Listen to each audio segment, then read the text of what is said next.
राधे श्याम। परमात्मा के हृदय की कृपा से ये मानव शरीर प्राप्त हुआ है और ये मानव शरीर केवल कमाओ खाओ मर जाने के लिए नहीं मिला है। देह धरे करिए फल भाई, भजिए राम सब काम बिहाई। अच्छा, भगवान ने हम लोगों को मानव शरीर दे करके भेज दिया, ये उनकी कृपा है। अगर हम लोगों को भगवान गधा बना दिए होते तो हम लोग कहाँ भगवान से मुकदमा लड़ते। ये उनकी कृपा का फल ही तो है। और कल की कथा में आप सभी लोगों ने श्रवण किया, भगवान श्री कृष्ण के दिव्य पावन चरित्र को सुन करके सुखदेव जैसे परमहंसाचार्य भी खींचे हुए चले आते हैं। भागवत महापुराण के दो प्रिय मंत्र को सुन करके भगवान की सुंदरता का वर्णन श्रवण किया और उनके स्वभाव का वर्णन श्रवण किया तो वो खींचे हुए चले आए। अच्छा, कृष्ण शब्द का अर्थ ही होता है करसेत इति कृष्णा, जो जीव के चित्त को अपने तरफ खींच ले, आकर्षित कर ले, उसी को कृष्ण कहते हैं। ये कन्हैया खींचने का काम करते हैं। सौनक आदि ऋषियों ने सूत जी से हाथ जोड़ करके प्रश्न किया, गुरुदेव आपने सुखदेव जी के जन्म कर्म की कथा को सुनाया, आप कृपा पूर्वक परीक्षित के भी जन्म कर्म की कथा सुनाओ। तो सूत जी महाराज ऋषियों को आगे की कथा सुनाते हैं। कहते हैं, यदा मृदे कौरव सृंजयानाम वीरे सतो वीर गतिम गतेषु मृकोदरा विद्ध गदा विमर्श भगनोरुदंड धृतराष्ट्रपुत्र। सूत जी कहते हैं, ऋषियों बात उस समय की है कि जब कौरव पांडवों में युद्ध चल रहा था। एक तरफ 100 भाई और एक तरफ 5 भाई। पापी दुर्योधन ने पांडवों का हिस्सा हड़प लिया। वो अपने भाई पांडवों को उनका हिस्सा देना नहीं चाहता था। अच्छा, पहले एक दुर्योधन था जो पांडवों का हिस्सा हड़प लिया था। और इस कलिकाल में अगर पता लगाया जाए तो हर गांव में 2-4 दुर्योधन तो मिल ही जाएंगे जो भाई का हिस्सा मारने का काम करते हैं। दुर्योधन किसे कहते हैं? जो भाई का हिस्सा बराबर ना दे उसी को दुर्योधन कहते हैं। और रामायण में और महाभारत में कोई बहुत ज्यादा अंतर नहीं है। रामायण में भरत के जगह दुर्योधन को बैठा दिया जाए तो रामायण महाभारत बन जाएगा, और अगर महाभारत में दुर्योधन के जगह भरत जी को बैठा दिया जाए तो महाभारत रामायण बन जाएगा। जहां दुर्योधन जैसे भाई होते हैं वहीं महाभारत बन जाता है, और जहां भरत जैसे भाई होते हैं वही रामायण बन जाता है। बोले भक्त और भगवान की जय हो। अच्छा, दुर्योधन को बहुत लोगों ने समझाया कि पांडवों का हिस्सा दे दो, लेकिन दुर्योधन ने दिया नहीं। यहाँ तक कि विदुर जी ने समझाया, भगवान श्री कृष्ण ने समझाया, फिर भी वो मानने के लिए तैयार नहीं हुआ। अच्छा, जिसका मिटने का दिन आता है ना, जब व्यक्ति के मिटने का दिन आता है, नष्ट होने का दिन आता है, तो उसको अगर विधाता समझाएं तो विधाता की बात भी वो नहीं मानता है। मूरख हृदय न चेत जो गुल मिले बिरंच सम, मूरख हृदय न चेत जो गुर मिले बिरंच सम। भगवान जिसको दंड देते हैं, दुख देना होता है तो भगवान उसके मति का हरण पहले ही कर लेते हैं। जाको प्रभु दारुण दुख देही ताकि मति पहले हर ले ही। भगवान जिसको दंड देना होता है, दुख देना होता है, तो उसको दुर्बुद्धि दे देते हैं, सद्बुद्धि का हरण कर लेते हैं। अच्छा, जिसके घर में रात दिन लड़ाई, रात दिन झगड़ा, ऐसे घर को लक्ष्मी छोड़ करके चली जाती हैं। भाई भाई में झगड़ा, बाप बेटा में झगड़ा, पति पत्नी में झगड़ा, रात दिन झगड़ा, सुबह झगड़ा, दोपहर झगड़ा, शाम को झगड़ा, ऐसे कलह वाले घर को लक्ष्मी छोड़ करके चली जाती हैं। जिसके घर में प्रेम होता है और सौहार्द होता है, उसके यहाँ लक्ष्मी प्रसन्न होकर के आती हैं। जहाँ सुमति तहाँ संपत्ति नाना, जहाँ कुमति तहाँ विपत्ति निदाना। इसलिए घर में बहुत कलह बढ़िया नहीं माना गया है। अगर घर में ज़्यादा कलह शुरू हो जाए तो समझ जाना अब घर में कोई अनहोनी घटना घटने वाली है। ये लक्षण है। घर में रात दिन कलह हो, लड़ाई हो, झगड़ा हो तो फिर लक्ष्मी नाराज हो जाते हैं, भगवान नाराज हो जाते हैं। अच्छा, महाभारत का युद्ध हुआ, इसमें केवल दुर्योधन ही कारण नहीं हुआ। दुर्योधन पापी था, दुष्ट था, इसमें कोई संशय की बात नहीं है। लेकिन अगर बारीकी से देखा जाए तो पांचों पांडवों के अंदर भी कहीं न कहीं कमियां जरूर थी। अच्छा, आज तक आपने किसी को एक हाथ से ताली बजाते हुए देखा है क्या? और क्या एक हाथ से ताली कभी बजाया जा सकता है? ताली जब बजाया जाता है तो दो हाथ से ही बजाया जाता है। दुर्योधन दुष्ट था, इसमें कोई संशय की बात नहीं है। लेकिन पांडवों में भी कहीं न कहीं कमियां जरूर थी। युधिष्ठिर जी ने राजसी यज्ञ किया और यज्ञ के अंतिम दिन भंडारा का कार्यक्रम चल रहा था और पांडवों की सभा में दुर्योधन प्रवेश किया और उसका पैर फिसल गया। और जब दुर्योधन धड़ाम से गिरा तो भीम ठहाका मार करके हंसे और द्रौपदी ने हंस करके कहा, इसका बाप अंधा लगता है, इसको भी नहीं दिखाई पड़ता है। अच्छा, इस तरह से कोई कट शब्द का प्रयोग कर दे, बताओ कष्ट होगा कि नहीं होगा? हम कहते हैं पांडव यदि धार्मिक थे तो ये जुआ खेलना कहाँ का धर्म है? ये जुआ खेलना कोई बढ़िया काम है? यदि भगवान के भक्त थे, पांडव धार्मिक थे, तो जुआ क्यों खेला था? और जुआ भी खेला तो पत्नी को शर्त पर रखने की क्या आवश्यकता थी? कहीं न कहीं पांडवों में भी कमी थी। लेकिन पांचों पांडवों की जो माँ कुंती थी वो भगवान श्री कृष्ण के चरणों से प्रेम बहुत ज्यादा करती थी और कुंती मैया के भक्ति के कारण, प्रेम के कारण भगवान ने पांचों पांडवों का पक्ष लिया। भयंकर महाभारत का युद्ध हुआ और महाभारत के युद्ध में पांचों पांडव विजय प्राप्त कर लेते हैं और दुर्योधन के 99 भाई मार डाले गए भीम के विशाल गदा के द्वारा। भीम ने दुर्योधन के 99 भाइयों का वध कर दिया और अपने गदा से दुर्योधन के जांघ को तोड़ दिया। दुर्योधन पृथ्वी पर गिर पड़ा। दुर्योधन पृथ्वी पर धराशायी हो गया, मरने जा रहा था। इतने में उसका मित्र आया, अश्वत्थामा, जो द्रोणाचार्य का पुत्र था। अश्वत्थामा ने कहा, मित्र, एक बार अगर महाभारत के युद्ध में सेनापति बनाए होते तो ये दुर्दिन देखने को नहीं मिलता। दुर्योधन ने कहा, जो बात बीत गई उसको सोचने से क्या फायदा? अश्वत्थामा ने कहा, क्या चाहते हो? तुम्हारी अंतिम इच्छा क्या है, बताओ। तो दुर्योधन ने रो करके कहा, मेरे 99 भाई मार डाले गए युद्ध में, पर पांचों पांडवों में से एक भी कोई नहीं मरा। यदि पांचों पांडवों में एक भी कोई मर जाता तो मेरी मौत बड़ी शांति से हो जाती। अब देखिए, 99 मर गए, स्वयं मरने जा रहा है, लेकिन फिर भी पांडवों को मारने के लिए सोच रहा है।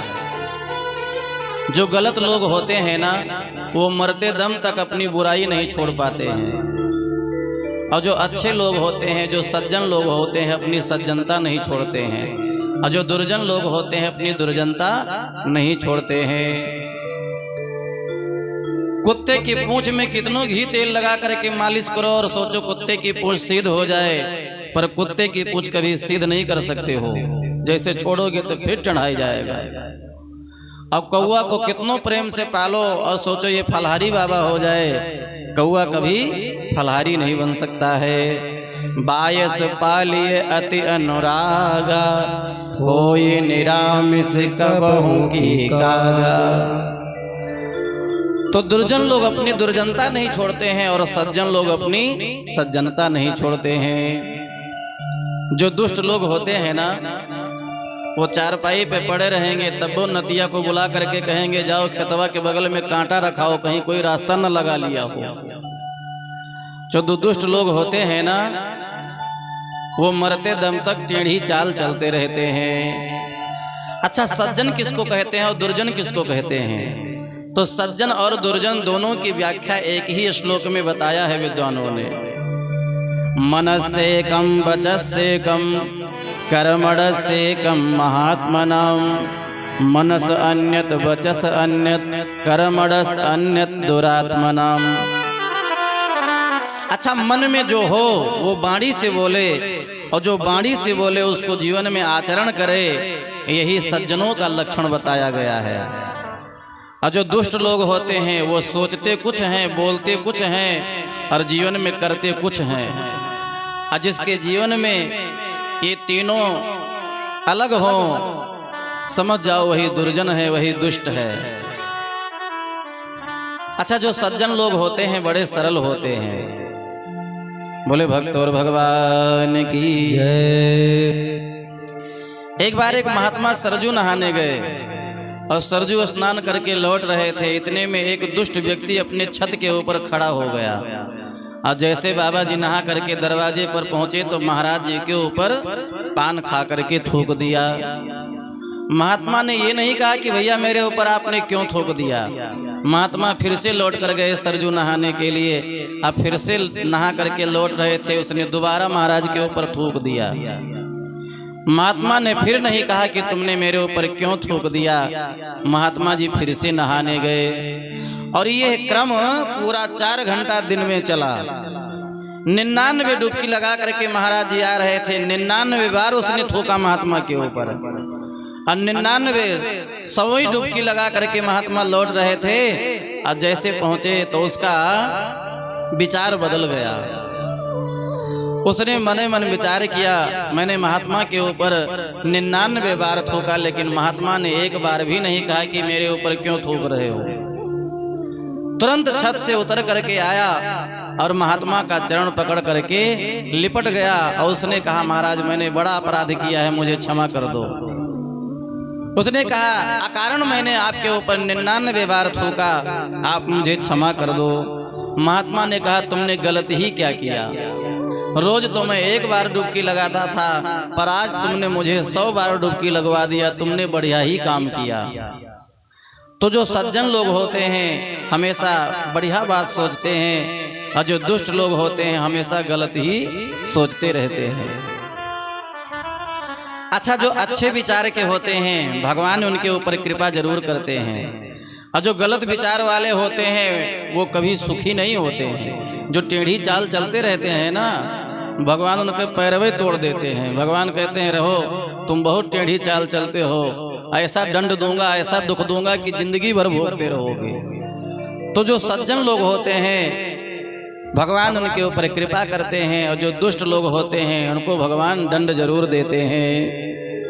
बोले भक्त और भगवान की जय। आप लोग जयकारा बहुत जोर से लगा रहे हैं, थोड़ा और धीरे बोलिए।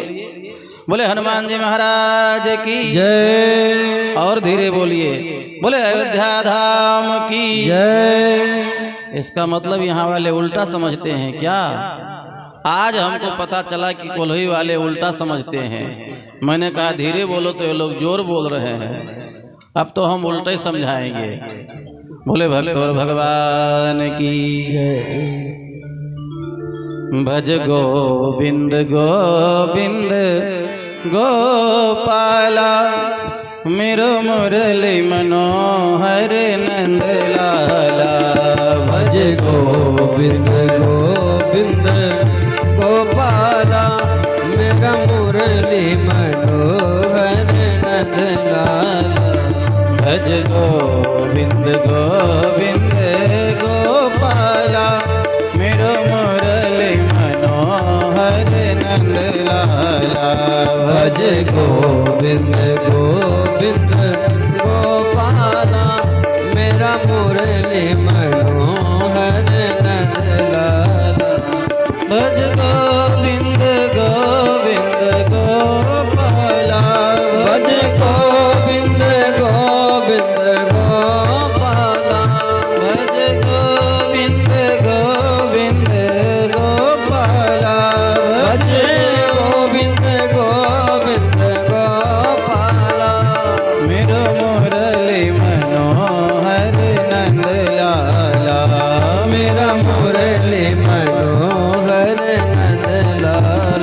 राधा गोविंद गोविंद गोपाला मेरो मुरली मनोहर नंद लाला।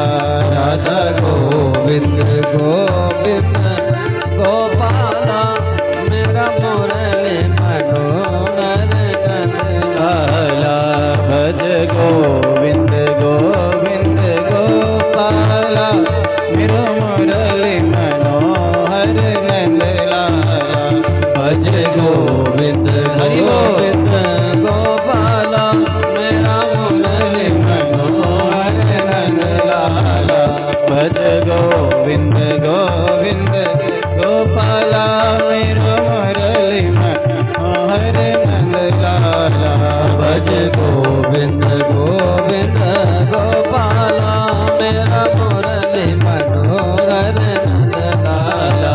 मेरा मुरली मनोहर नंद लाला। मेरा मुरली मनोहर नंद लाला। बोले राधा गोविंद भगवान की जय। अश्वत्थामा ने कहा, पांचों पांडवों में एक की बात करते हो, यदि पांचों पांडवों का सिर काट करके नहीं लाया तो मित्र कहलाना छोड़ दूंगा। अच्छा, मित्र किसको कहते हैं? मित्र उसे कहते हैं जो विपत्ति में अपने मित्र का साथ निभाए, साथ न छोड़े। चार लोगों की परीक्षा होती है कष्ट के घड़ी में, दुख के घड़ी में चार लोगों की परीक्षा होती है, चार चीजों की परीक्षा। कहते हैं धीरज धर्म मित्र और नारी, आपत काल परखिए चारी। सुख में तो सबकी पत्नी साथ निभाती है। पत्नी उसे कहते हैं जो विपत्ति में 4 दिन भोजन ना मिले फिर भी अपने पति का साथ न छोड़े। जो दुख में अपने पति का साथ ना छोड़े उसको पत्नी कहते हैं। और जो विपत्ति की घड़ी में अपने मित्र का साथ निभावे, अपना सब कुछ नाप दे, तन मन धन, उसको मित्र कहते हैं। जेब में रुपया भरा हो और खिलाने पिलाने की व्यवस्था हो तब तो बहुत मित्र आगे पीछे दौड़ते हैं। जब गुटखा भी खिलाने की व्यवस्था ना हो फिर भी मित्र साथ ना छोड़े तब समझ जाओ असली मित्र है। कलयुग के मित्र के साथ रहेंगे और मित्र के माँ बहन को गाली देंगे। अगर थोड़ा सा देर कर दे, कलयुग के बच्चों को मैंने देखा है, उसको माँ बहन की गाली देंगे, कहेंगे कहाँ थे, इतना देर से हम तुमको बुला रहे थे। उनकी माँ बहन गरियाएंगे और उनसे मित्रता भी करेंगे। अब अवसर पाएंगे तो मित्र के बहन के ऊपर गलत दृष्टि भी डालेंगे। ये कलयुग के मित्र हैं। मित्र वो है जो मित्र के बहन को सारा जीवन बहन माने। ये नहीं कि मित्रता करे अब मित्र के बहन को गलत दृष्टि से देखे, वो मित्र नहीं हो सकता है, वो छिपा हुआ आपका शत्रु है। बोले भक्त और भगवान की जय। और विपत्ति की घड़ी में धैर्यता का त्याग नहीं करना चाहिए और कष्ट के घड़ी में धर्म का त्याग नहीं करना चाहिए। अश्वत्थामा ने कहा, एक की बात करते हो, पांचों पांडवों का सिर काट करके लाऊंगा। अच्छा, इत्र में और मित्र में बहुत ज्यादा अंतर नहीं है। इत्र बढ़िया हो तो शरीर महका देता है और अगर मित्र बढ़िया मिल जाए तो वो जीवन को सुगंधित बना देता है। उठाया पैनी तलवार, अश्वत्थामा चल पड़ा पांचों पांडवों को मारने के लिए। पर जिसके रक्षक साक्षात भगवान हो उसका कौन बाल बांका कर सकता है। जब भगवान ही जिसकी रक्षा कर रहे हो तो उसको कोई मार नहीं पाता है। और जब भगवान ही नाराज हो तो दुनिया में उसको कोई डॉक्टर कोई उसको बचा नहीं पाता है। भगवान श्री कृष्ण ने पांचों पांडवों से कहा, सुनो, महाभारत के युद्ध में विजय प्राप्त कर लिए हो, अब घर में आज सोना ठीक नहीं है, चलो कहीं बाहर घूम करके आते हैं। क्योंकि भगवान तो जान रहे थे कि अश्वत्थामा आ रहा है मारने के लिए। भगवान श्री कृष्ण पांडवों को लेकर बाहर चले गए। इधर द्रौपदी के 5 पुत्र, द्रौपदी अपने 5 बच्चों को पांडवों के बिस्तर पर लिटा देती हैं। अंधेरी रात अश्वत्थामा पैनी तलवार लेकर पहुंचा, समझ नहीं पाया और पांडव समझ करके द्रौपदी के सोते ही 5 बच्चों का सिर काट लिया। और द्रौपदी के 5 बच्चों का सिर काट कर लेकर पहुंचा दुर्योधन के पास। अश्वत्थामा ने कहा, मित्र तुम एक की बात कर रहे थे, मैं पांचों पांडवों का सिर काट लाया। और जैसे दुर्योधन ने देखा तो वो पहचान गया। दुर्योधन ने कहा, ये पांडव नहीं हैं, ये पांडव पुत्र हैं, तुमने तो अनर्थ कर दिया। और दुर्योधन की इच्छा पूर्ण नहीं हुई, दुर्योधन गिर पड़ा और मर गया। इधर अश्वत्थामा भागता हुआ जा रहा था। अश्वत्थामा ने सोचा, अब अर्जुन मुझे छोड़ेंगे नहीं, क्योंकि मैंने अर्जुन के 5-5 बच्चों का वध किया है। अश्वत्थामा भगा चला जा रहा था। और इधर जब सुबह हुआ, द्रौपदी देखती हैं तो इनके 5 बच्चे मरे पड़े हैं। द्रौपदी करुणक क्रंदन करने लगी। पुत्र के मरने पर कितना कष्ट होता है, एक माँ से ही पूछा जा सकता है। और जिस माँ का एक बालक मरा हो, उसके हृदय से पूछा जाए कि पुत्र के मरने पर कितना कष्ट होता है, पर जिसके 5 पुत्र और एक ही समय में मारे गए होंगे, उस द्रौपदी के हृदय पर क्या गुजरा होगा। 5 बच्चे, 5 मरे पड़े थे, 5 का सिर गायब था। और जब द्रौपदी अपने मरे हुए बच्चों को देखती हैं तो गिर पड़ी और रोने लगी। 5 पांडव लौटे हैं। और अर्जुन ने द्रौपदी को समझा करके कहा, देवी चिंता मत करो, जिस पापी ने, जिस आतताई ने हमारे 5-5 बच्चों का वध किया है, मैं उस पापी को अभी पकड़ करके लाता हूँ। अश्वत्थामा भगा चला जा रहा था। अर्जुन ने पीछा किया। अर्जुन ने कहा, ओ पापी, कहाँ भगा जा रहा है, आज तू मेरे बाण से नहीं बच पाएगा। और जब उसने पीछे घूम करके देखा तो अर्जुन लगे थे। अश्वत्थामा ब्रह्मास्त्र चलाना जानता था। उसने तुरंत संकल्प किया और अर्जुन को मारने के लिए ब्रह्मास्त्र का प्रयोग कर दिया। और उसके द्वारा छोड़ा हुआ जब ब्रह्मास्त्र दौड़ा अर्जुन को मारने के लिए, अर्जुन एकदम विह्वल हो गए। और अर्जुन को लगा कि अब बच नहीं पाऊंगा, तो अर्जुन भगवान श्री कृष्ण का चरण पकड़ करके लिपट गए। और अर्जुन ने कहा, हे गोविंद रक्षा करो। और अर्जुन ने रो करके कहा, कृष्ण कृष्ण महाबाहो भक्तानाम भयंकरा, त्वमेको दह्यमाना नाम अपवर्गो से संसृते। हे गोविंद, हे कन्हैया रक्षा करो, भक्तों को अभय देने वाले श्याम सुंदर रक्षा करो, क्योंकि अब आपके सिवाय मेरी रक्षा कोई नहीं कर पाएगा। भगवान श्री कृष्ण ने कहा, अर्जुन, उसने ब्रह्मास्त्र का प्रयोग किया है तुमको मारने के लिए, और वो तो केवल चलाना ही जानता है और तुमको चलाना लौटाना दोनों आता है। इधर से तुम भी ब्रह्मास्त्र का प्रयोग कर दो। ज्यों भगवान ने संकेत किया तो अर्जुन ने भी ब्रह्मास्त्र का प्रयोग कर दिया। अब इधर से अर्जुन का ब्रह्मास्त्र, उधर से अश्वत्थामा का ब्रह्मास्त्र, दोनों ब्रह्मास्त्र आपस में टकराए तो लगा संसार का अंत हो जाएगा।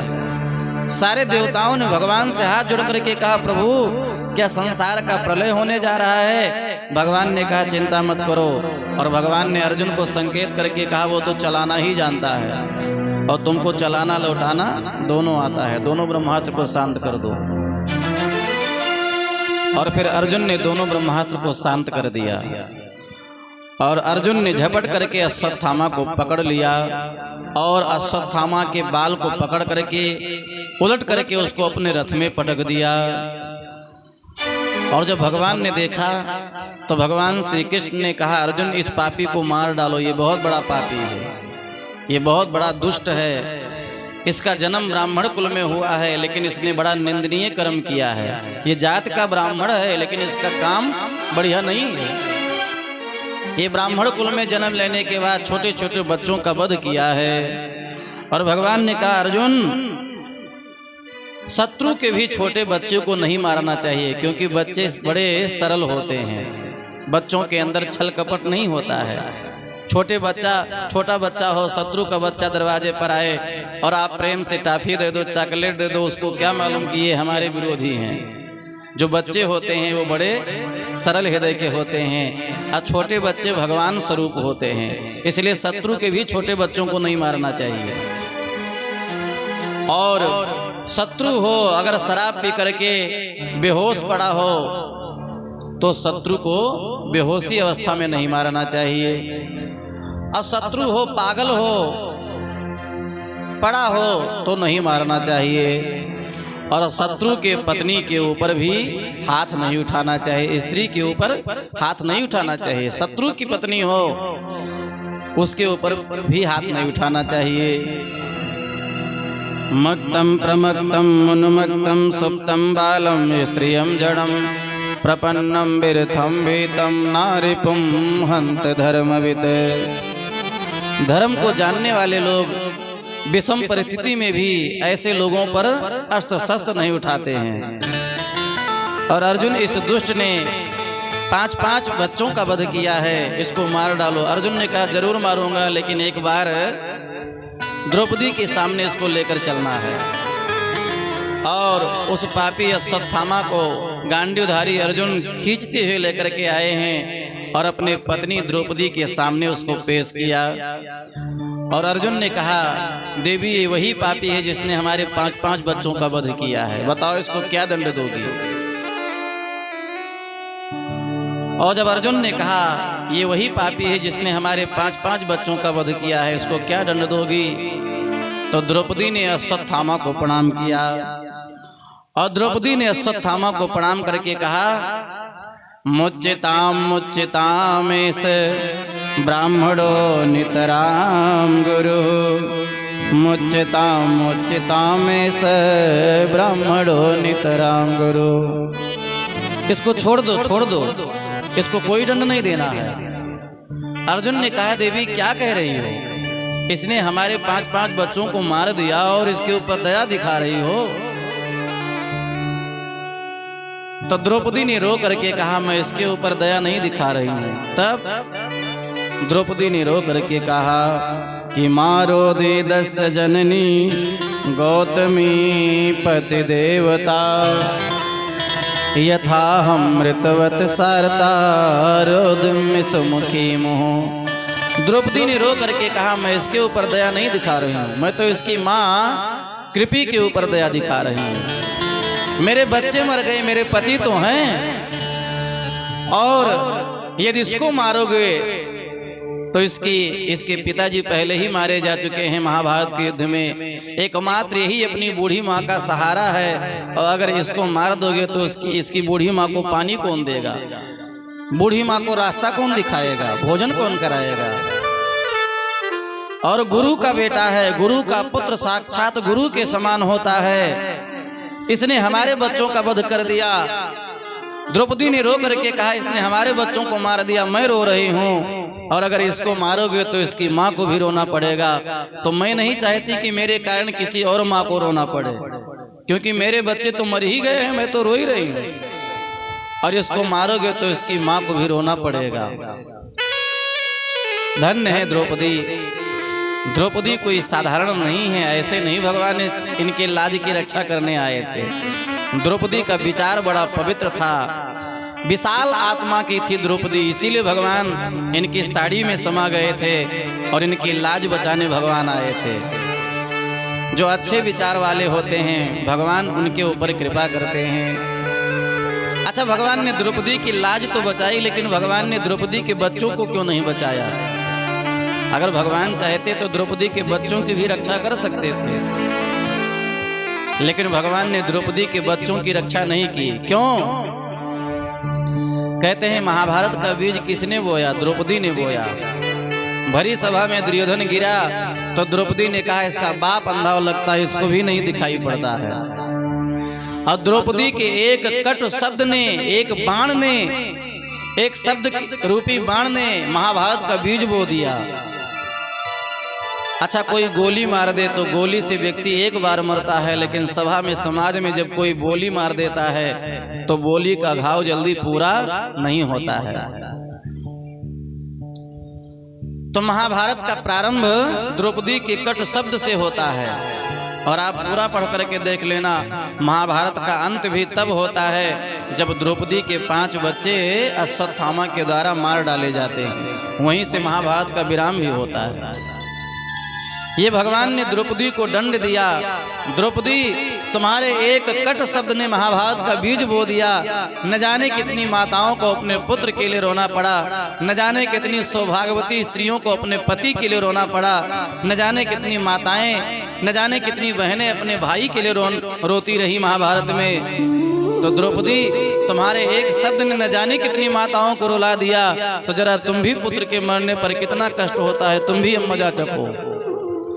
भगवान किसी को छोड़ते नहीं हैं। जो जैसा कर्म करता है परिणाम उसी को भोगना पड़ता है।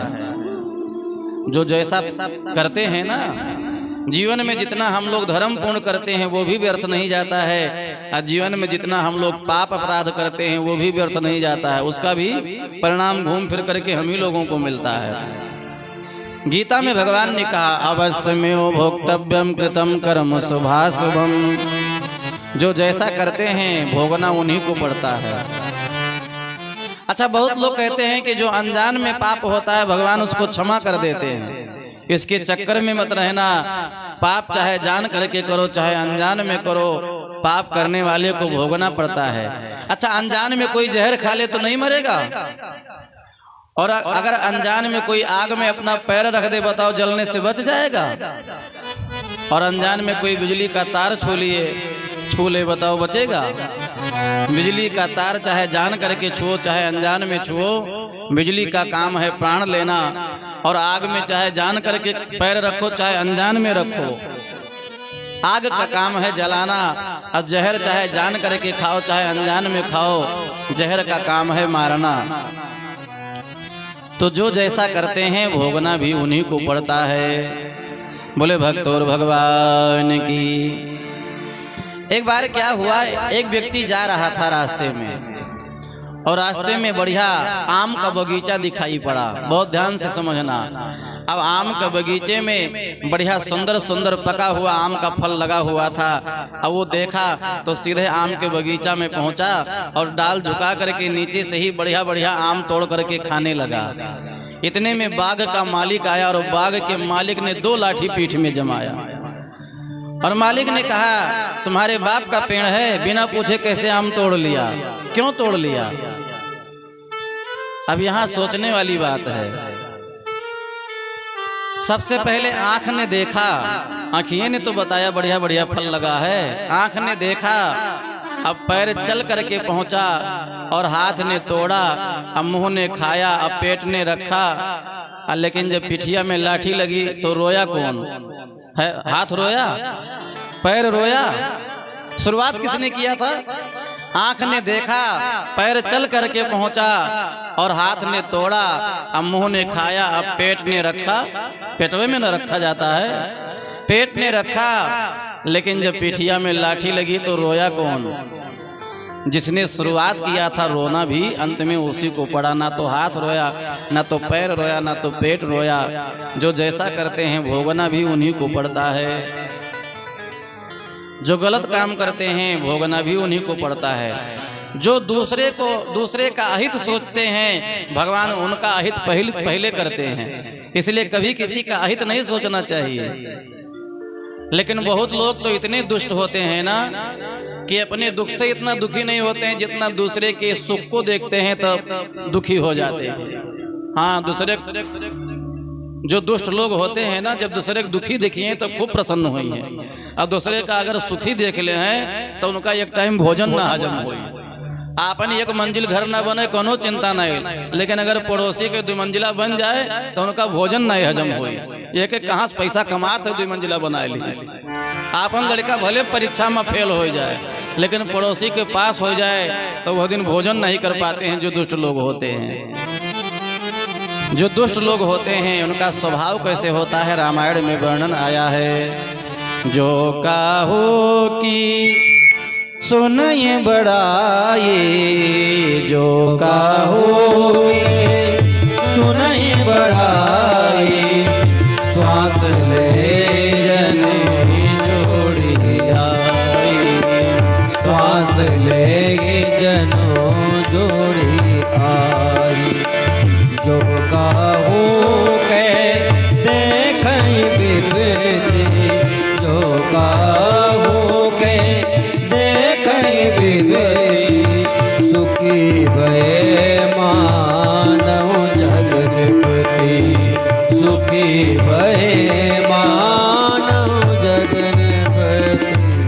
बोले भक्त और भगवान की जय। तो जो दुष्ट लोग होते हैं वो दूसरे को दुखी देखते हैं तो सुखी होते हैं, और जो सज्जन लोग होते हैं वो दूसरों को सुखी देखते हैं तो प्रसन्न हो जाते हैं। एक बार एक पंडित जी बहुत बड़े विद्वान थे, लेकिन उनके घर में बहुत गरीबी। तब पंडिताइन ने कहा, जिंदगी बीत गया कथा बाँचते बाँचते, लेकिन घर का दुख नहीं जा रहा है, गरीबी नहीं जा रही है। कोई ऐसा मंत्र चलाओ कि घर का दुख दारिद्र दूर हो जाए।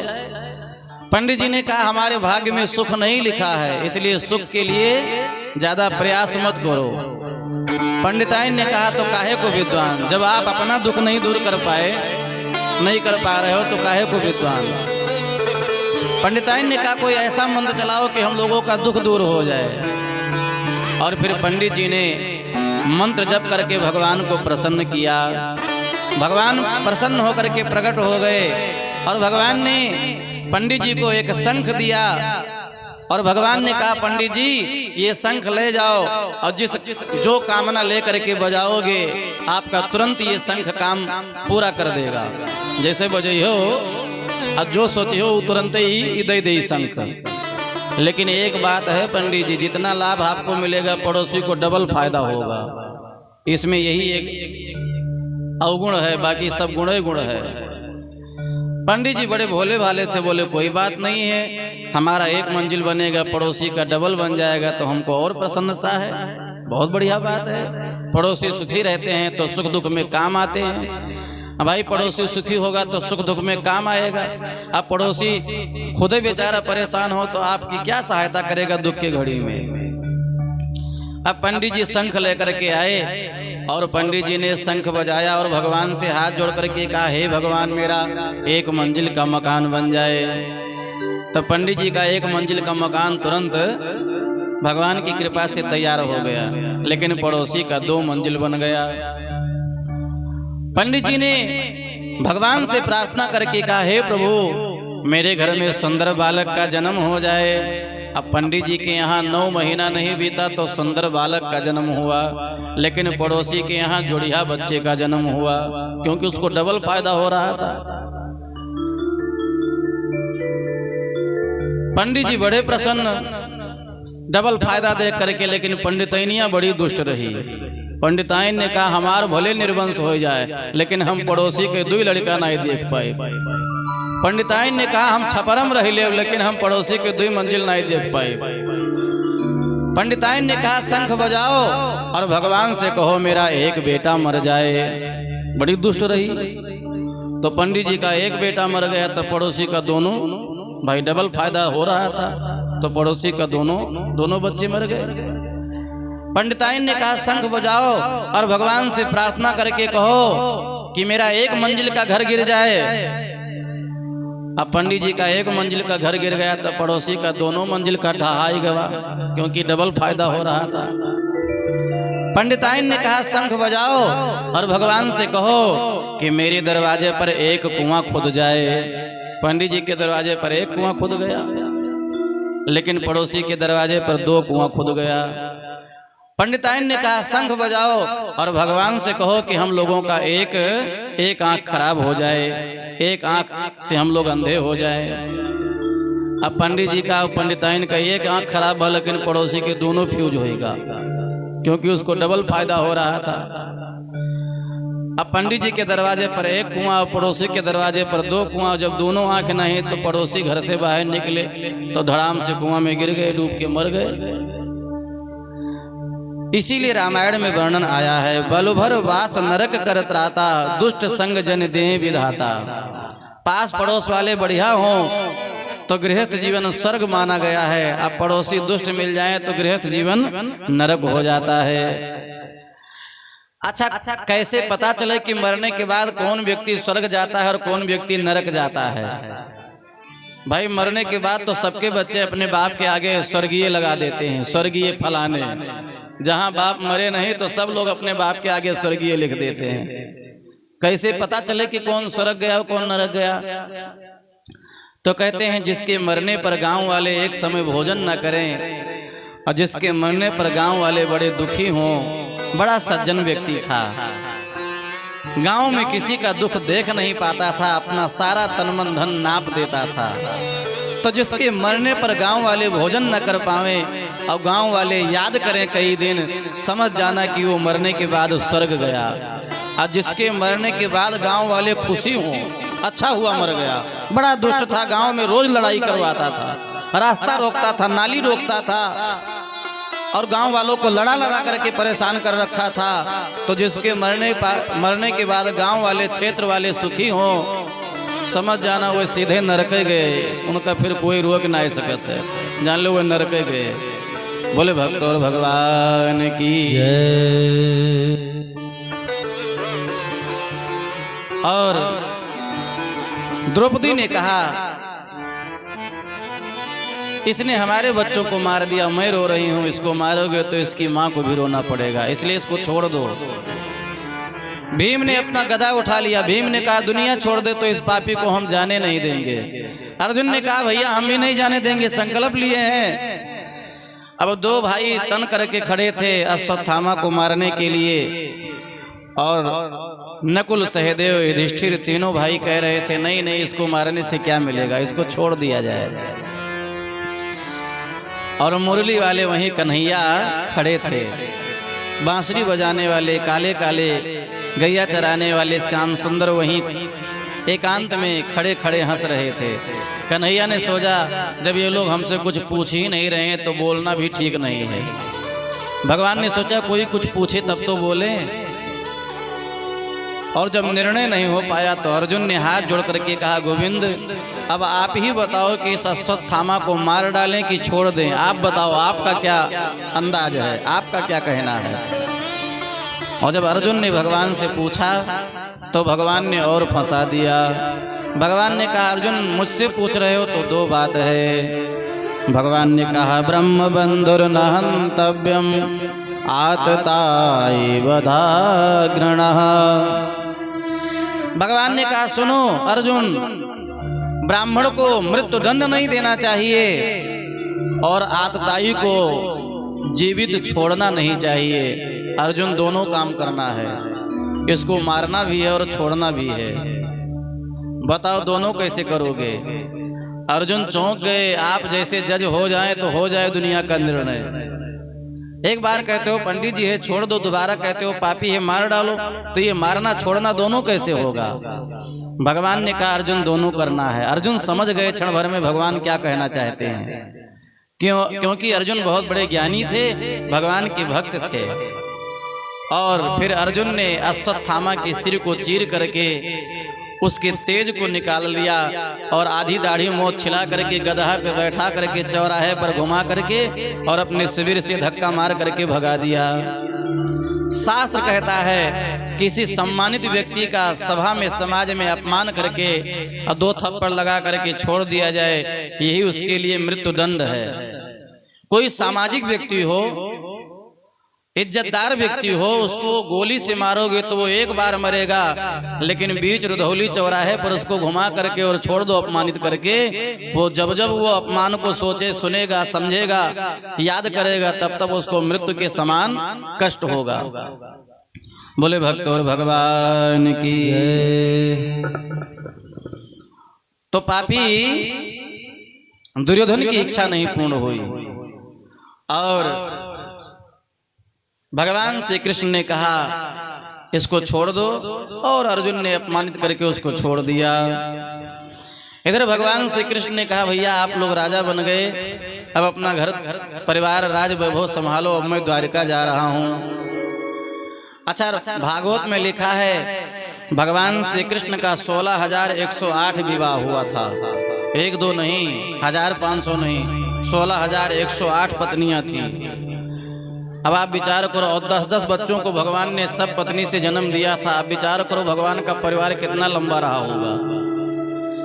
राम जी ने एक विवाह किया था सीता जी के साथ, एक पत्नी वृद्धरो राजर्षि चरिता सुचि। राम जी मर्यादा पुरुषोत्तम थे और भगवान श्री कृष्ण लीला पुरुषोत्तम। राम जी का पूरा चरित्र आदर्शमय है और कृष्ण का चरित्र आदर्शमय नहीं है। राम जी ने जो किया वो सब करने लायक है, पर भगवान श्री कृष्ण ने जो किया वो करने लायक नहीं है और कभी सोचना भी नहीं।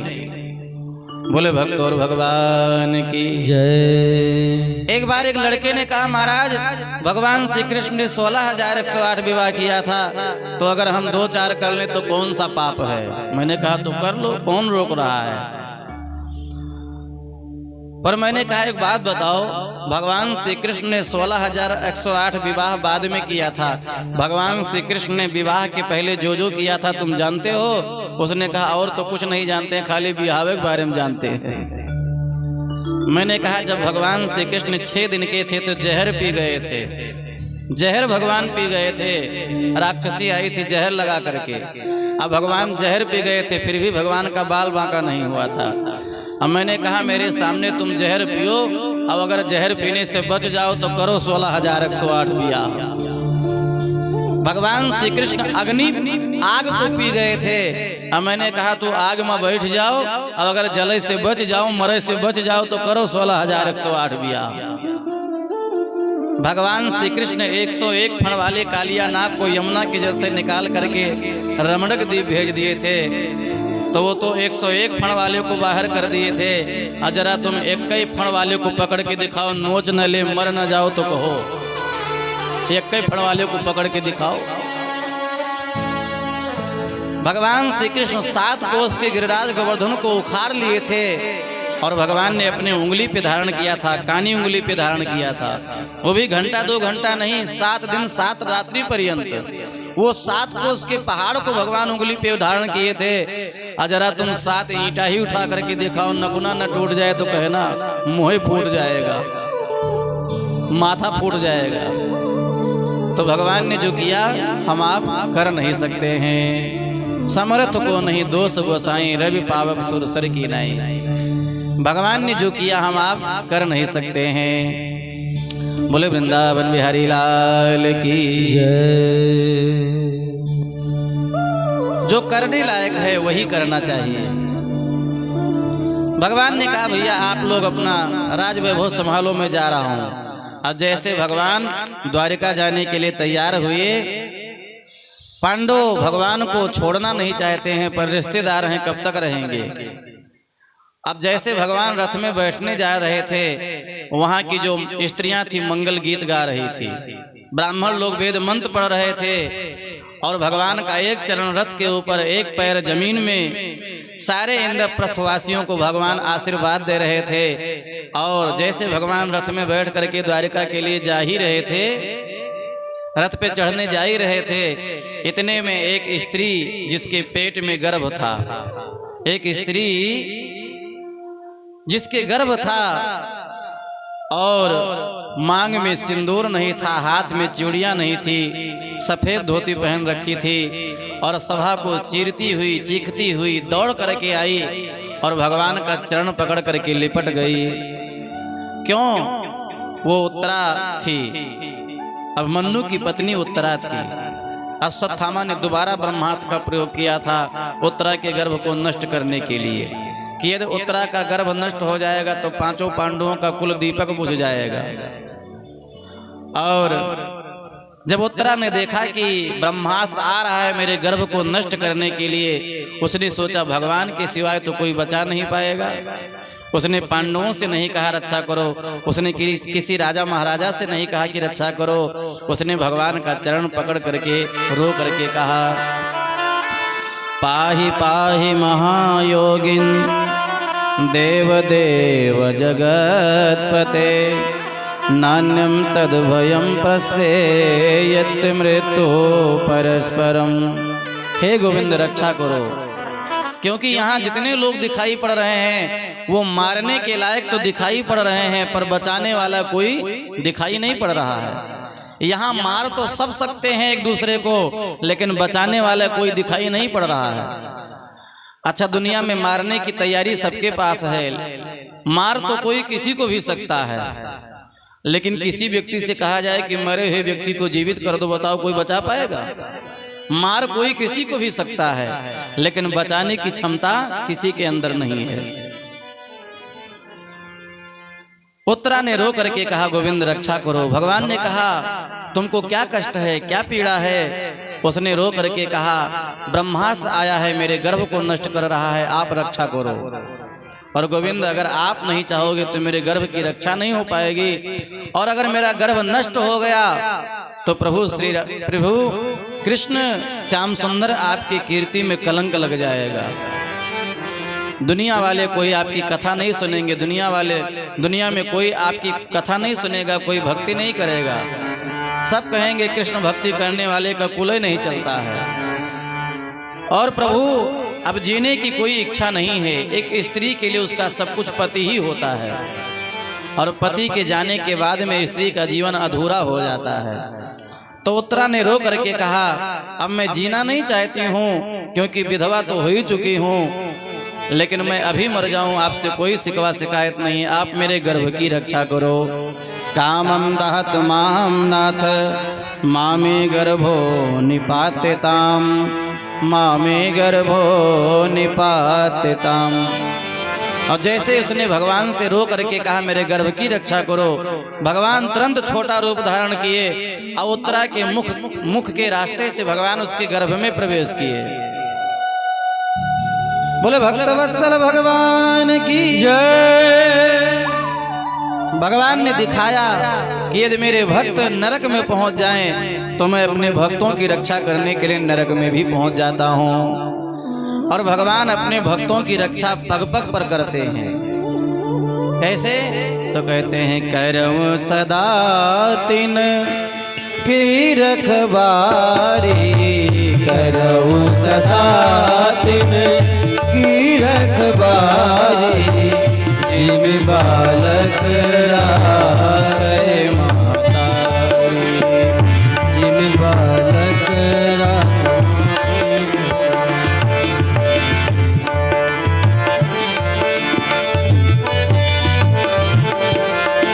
करऊं सदा तिन की रखवारी, जिम बालक राखे महतारी, जिम बालक राखे।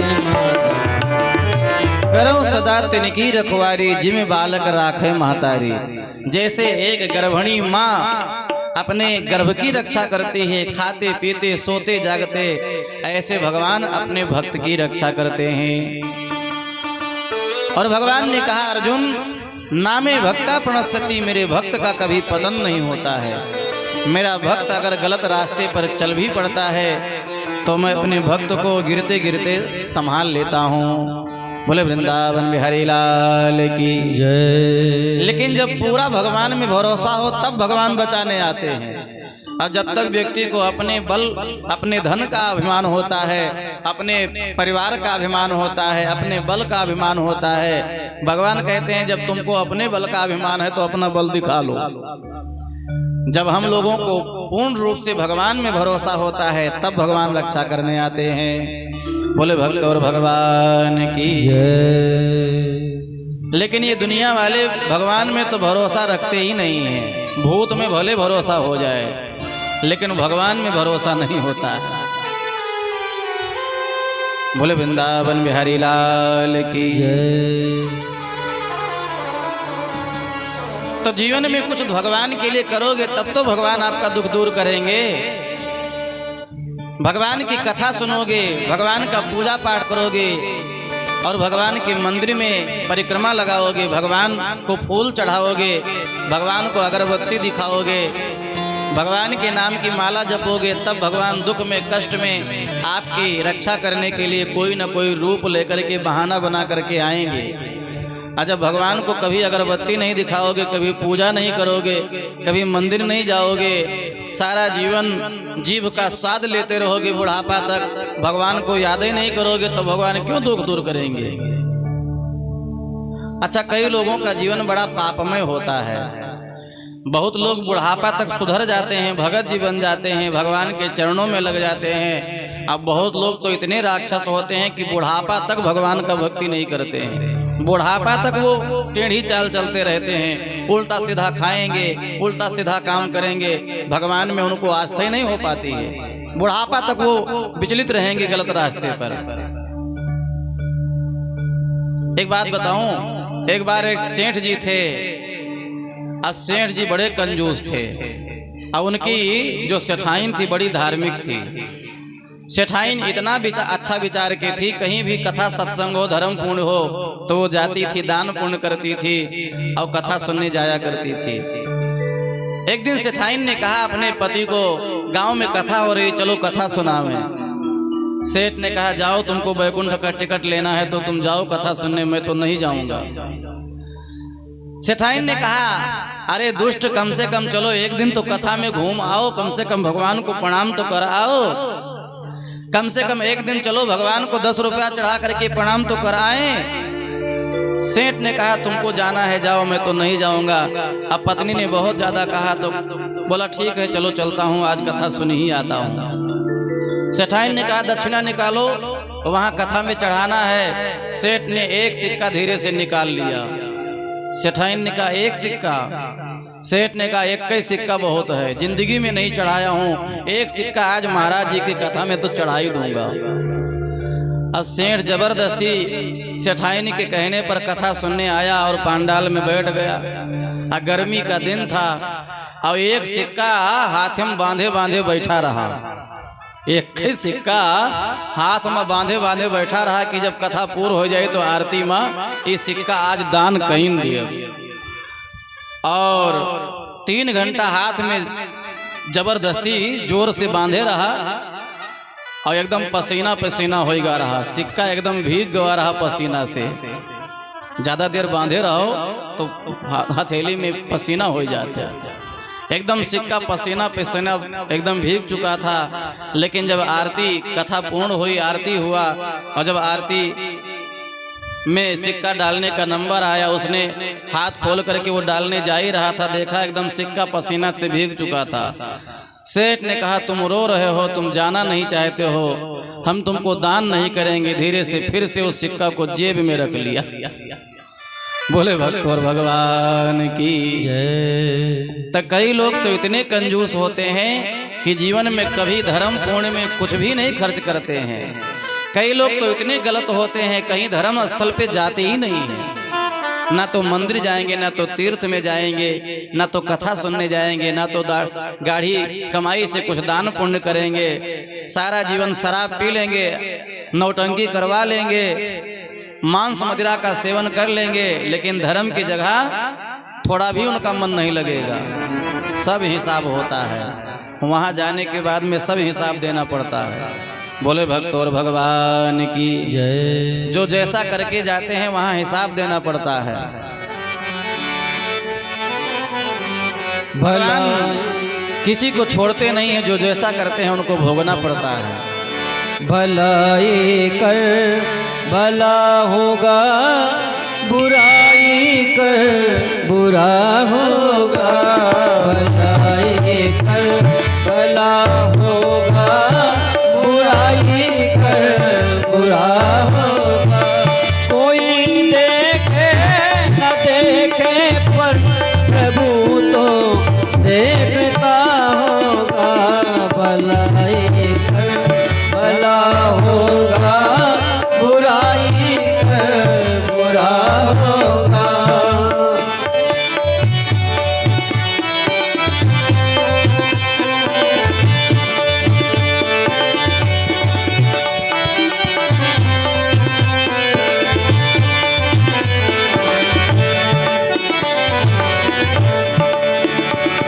भलाई कर भला होगा, बुराई कर बुरा होगा। भलाई कर भला होगा, बुराई कर बुरा होगा। कोई देखे न देखे पर प्रभु तो देखता होगा। भलाई कर भला होगा, बुराई कर बुरा होगा।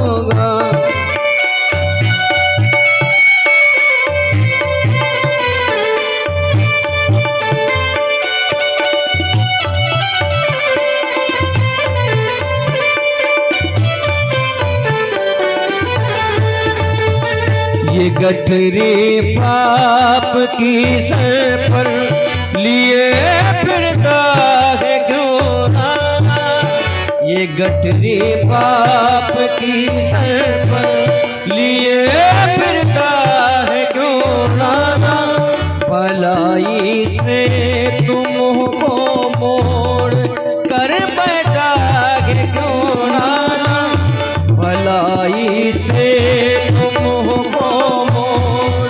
कर बैठा है क्यों नाना, ये दुनिया 4 दिन की है फिर इसके बाद क्या होगा, भलाई कर भला होगा, बुराई कर बुरा होगा, भलाई कर भला होगा, बुराई कर बुरा होगा।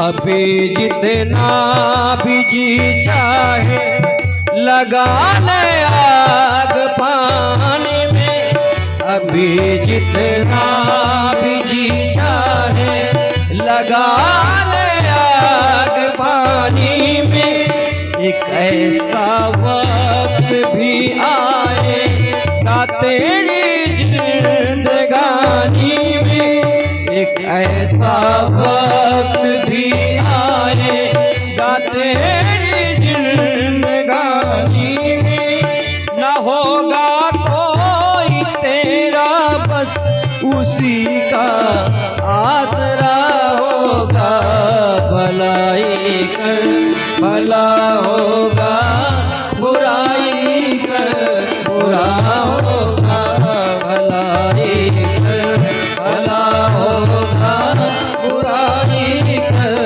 बुरा होगा।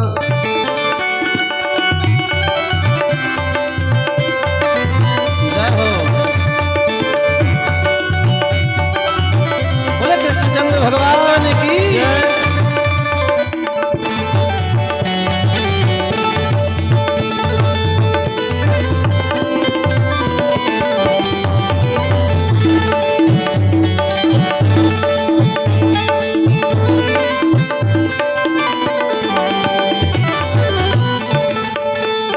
जरा दौलत जो हाथ आई तो है मगरूर बन बैठा, जरा दौलत जो हाथ आई तो है मगरूर बन बैठा, दिल इंसानियत के वास्ते नासूर बन बैठा, दिल इंसानियत वास्ते नासूर बन बैठा, कब्र भी है तुझे एक रोज तेरा खात्मा होगा, भलाई कर भला होगा, बुराई कर बुरा होगा, भलाई कर भला होगा, बुराई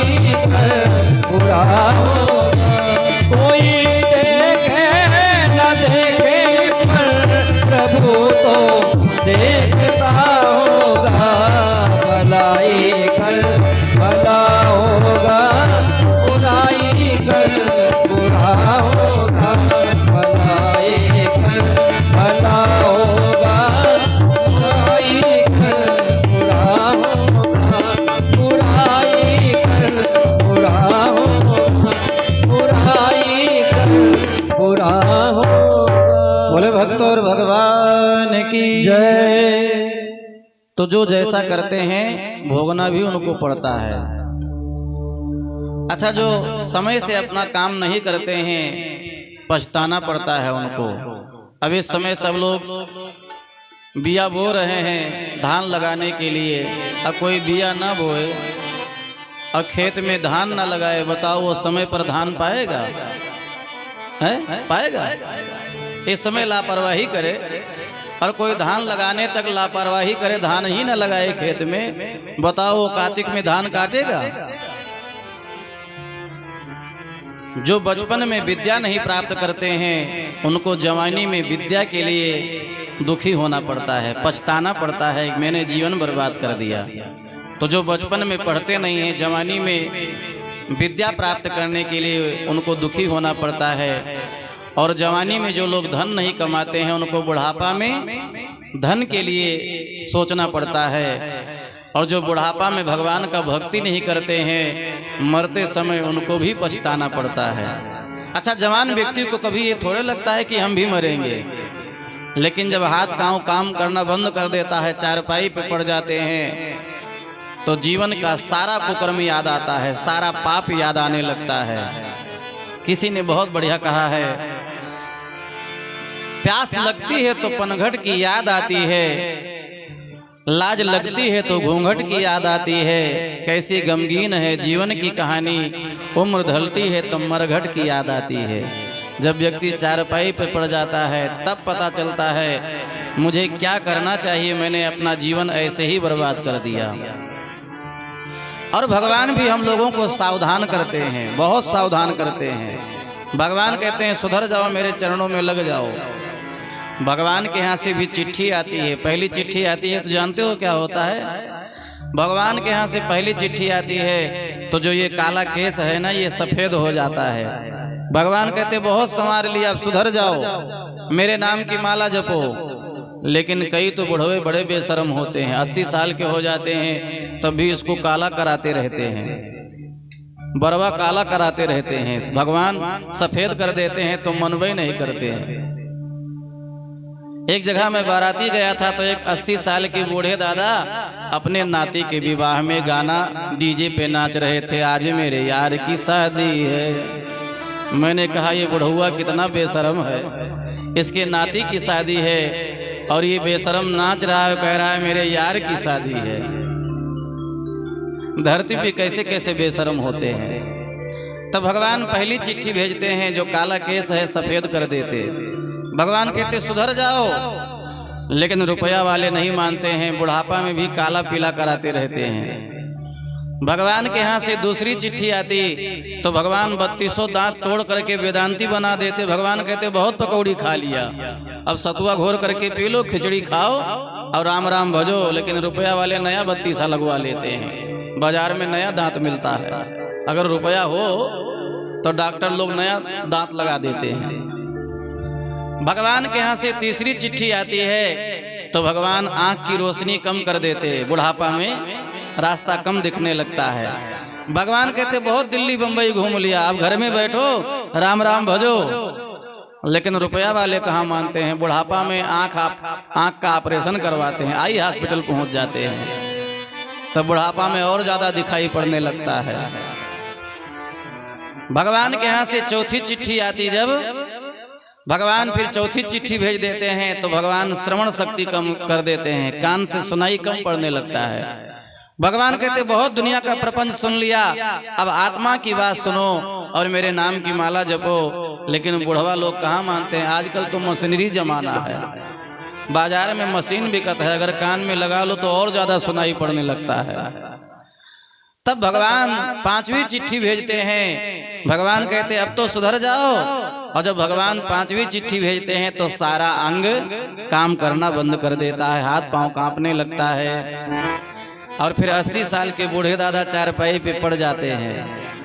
अच्छा, बुढ़ापा में किसकी सेवा होती है? जिसके पास माल व्यवस्था हो, धन दौलत हो, रुपया पैसा हो, कहीं पेंशन मिल रहा हो, तब परिवार वाले खूब सेवा करते हैं कि बूढ़े दादा 6 महीना और जी गए तो 4-6 लाख और पा जाएंगे पेंशन। तब अगर बुढ़ापा में धन दौलत हो तब तो परिवार वाले सेवा करते हैं। और कहीं बेटा बहू को पता चल जाए फूटी कौड़ी नहीं है, तब जहाँ गाय भैंस बांधा जाता है वहीं चारपाई डाल देते हैं। अब बूढ़ी बुढ़वा चिल्लाते रहते हैं बेटा पानी ले आओ, तब नतिया